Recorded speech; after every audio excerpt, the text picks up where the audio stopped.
Uma das coisas que eu admiro Deus é que Ele sempre, antes de castigar, antes de punir o seu povo, antes de punir os seus servos, os seus filhos, Ele adverte, Ele anuncia o que Ele vai fazer, dando assim a oportunidade para o arrependimento. Jesus, no capítulo 13 de Marcos, no verso 1 e 2, ele faz uma profecia sobre a destruição do Templo de Jerusalém, que foi bem semelhante aos profetas pré-cativeiros. E ali nós vemos os profetas anunciando a destruição de Jerusalém e de Judá. Vamos ver? Profeta Miqueias, capítulo 3, verso 12, e o profeta Jeremias, capítulo 9, verso 11 e 26, verso 18.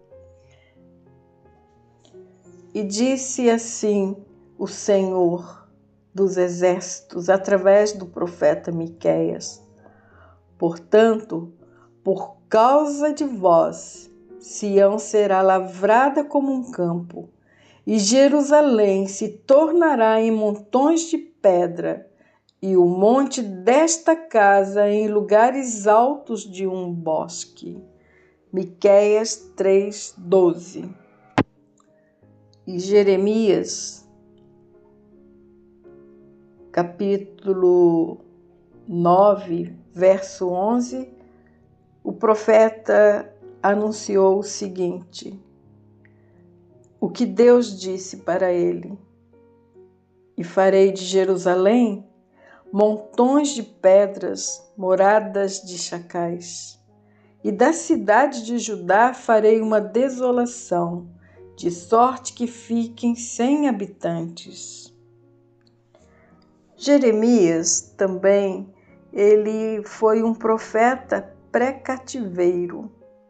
A importância de nós sabermos isto é que nos mostra que Deus anunciou antes o castigo, dando assim ao povo a oportunidade de arrependimento. E Jeremias escreveu o seguinte, no capítulo 26, no verso 18, diz o seguinte: Miqueias, o morastita, profetizou nos dias de Ezequias, rei de Judá, e falou a todo o povo de Judá, dizendo: assim diz o Senhor dos exércitos: Sião será lavrada como um campo, e Jerusalém se tornará em montões de ruínas, e o monte desta casa como os altos de um bosque. Percebem como Deus ele é amoroso? Ele anuncia o que ele vai fazer. E agora aqui tem Jesus, muitos e muitos anos depois dos profetas.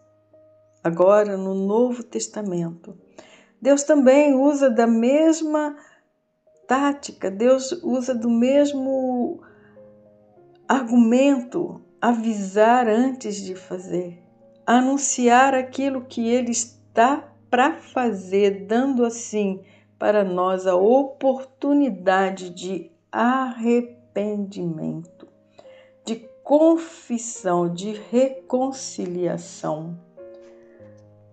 E temos agora Jesus e Marcos, tal como os profetas do Antigo Testamento, antes da invasão da Assíria, fazendo a mesma advertência. Vamos ver o que Marcos registrou? Marcos capítulo 13, verso 1 e 2. Quando saía do templo, Disse-lhe um dos seus discípulos: Mestre, olha que pedras e que edifícios! Ao que Jesus lhe disse: Vês grandes edifícios. Não se deixará aqui pedra sobre pedra que não seja derribada.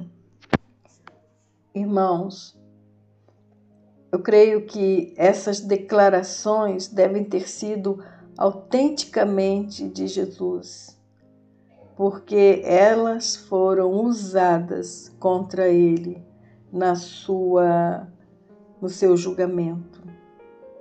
Agora, sobre uma nova roupa, sobre uma nova roupagem, o seu julgamento ante o sumo sacerdote, Jesus, ele repete aquilo que ele um dia disse lá no passado, aquilo que ele anunciou lá no passado.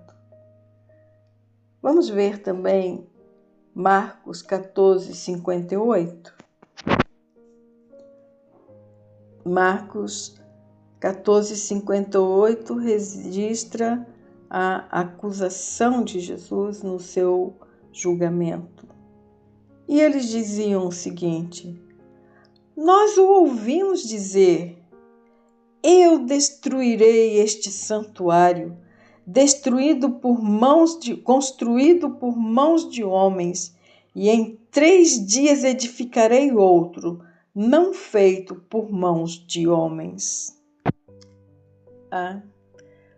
O que faz o engano, o que faz a inveja, faz com que as pessoas fiquem cegas.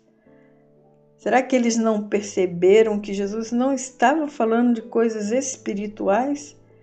Como alguém poderia pensar pela lógica que um templo do porte do Templo de Jerusalém pudesse ser edificado em 3 dias? E ali está o discípulo admirado com a beleza daquelas pedras, das pedras do templo, que eram especialmente grandes, e a construção ela era impressionante. Vocês já devem ter ouvido dizer que o judeu, o povo hebreu, eles são tão detalhistas, eles são tão minuciosos, tão cuidadosos, que eles adoram Deus de verdade.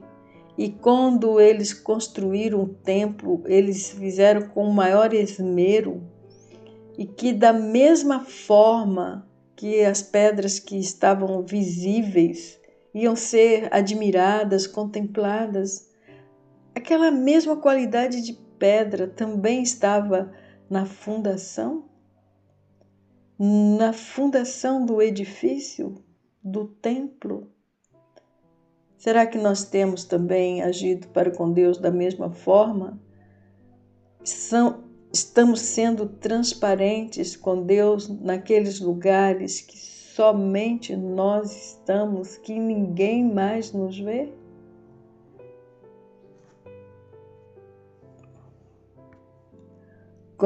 Conta os antigos que o templo ele era tão maravilhoso que ele era contado entre as maravilhas do mundo e que valia a pena viajar até a Palestina para vê-lo, para contemplar.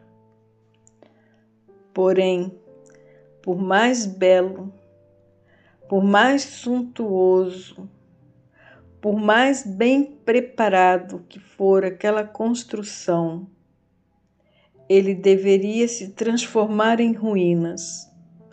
Por quê? Porque ali passou a abrigar uma adoração falsa. Por isso nós dizemos que esta palestra tem o seu título de Tinha que cair. Sim, tinha que cair, assim como tudo aquilo que é falso diante de Deus precisa cair. Israel, Todas as vezes que ele se afastou de Deus, todas as vezes que ele desobedeceu os ensinamentos e os mandamentos de Deus, ele foi levado cativo. Ele foi levado cativo pelos assírios. Ele também foi cativo dos babilônicos por 70 anos. Tudo porque deixou de obedecer. Você tem obedecido? Você tem guardado o seu coração para o seu Senhor? Você tem adorado Deus na beleza da sua santidade? Você tem sido como Estevão, capaz de morrer para guardar o Evangelho, para proteger o Evangelho? Você sabia que Estevão, no seu martírio, ele havia recebido o pergaminho do Evangelho e escondeu entre as suas vestes e o seu corpo? E ele ficou ali protegendo o Evangelho e morreu como um mártir. E nós sabemos que ele foi o primeiro mártir do cristianismo. Como você tem guardado o Evangelho? Como tem sido o edifício da sua casa, da morada do Altíssimo? Você a tem mantido em santidade? A sua adoração tem sido genuína? Tem sido verdadeira? E o discípulo disse para Jesus: olha para esta construção, que dimensões, que beleza ela tem, ela apresenta. Essa é uma maneira muito comum de nós avaliarmos os valores das coisas. Nós sempre olhamos a aparência, até mesmo, olha, com muito pesar que eu digo isso, até mesmo as congregações evangélicas são medidas pela suntuosidade de seus templos e de sua beleza material. Ah, meus irmãos, ah, meus amigos, mas Jesus, ele olha para o indivíduo, ele olha para o seu interior. E qual era a beleza da adoração? Qual era a riqueza da espiritualidade daquele templo tão maravilhoso, considerado uma das maravilhas do mundo? Qual era a sua beleza? Qual era a beleza da adoração que partia dali? Nada. E como a resposta é nada, portanto, Jesus tinha razão de dizer que ali não ficaria pedra sobre pedra. Tinha que cair.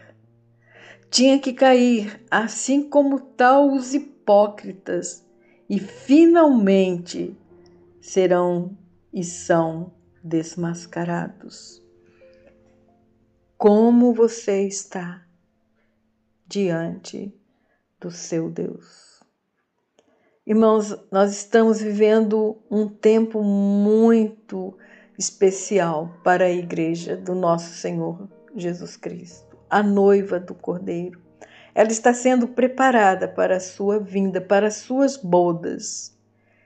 E como ele vai te encontrar? Que tipo de adoração você tem lhe oferecido? Que tipo de amor você tem lhe doado, ofertado, amado? Que Deus possa nos despertar, que Deus possa fazer com que nós olhemos para o nosso interior e nos apresentemos diante dele pedindo: Senhor, tenha misericórdia de mim, ajuda-me, eu quero ser achado entre os verdadeiros adoradores que te adoram em espírito e em verdade, mas que também te oferece uma adoração genuína, um amor genuíno como tu mereces ser amado. Nós te pedimos, Pai, estas bênçãos que só o Senhor pode nos conceder, porque nós não conseguimos por nós mesmos. Nós te pedimos em nome de Jesus que o Senhor renove a nossa mente, o nosso coração, para que nós possamos ser realmente uma morada digna do Altíssimo, do Eterno. E assim as pessoas poderão ver Cristo em nós e se render a Ele e também adorá-lo na beleza da sua santidade. Esta é a nossa oração que colocamos diante do Senhor, em nome de Jesus. Amém.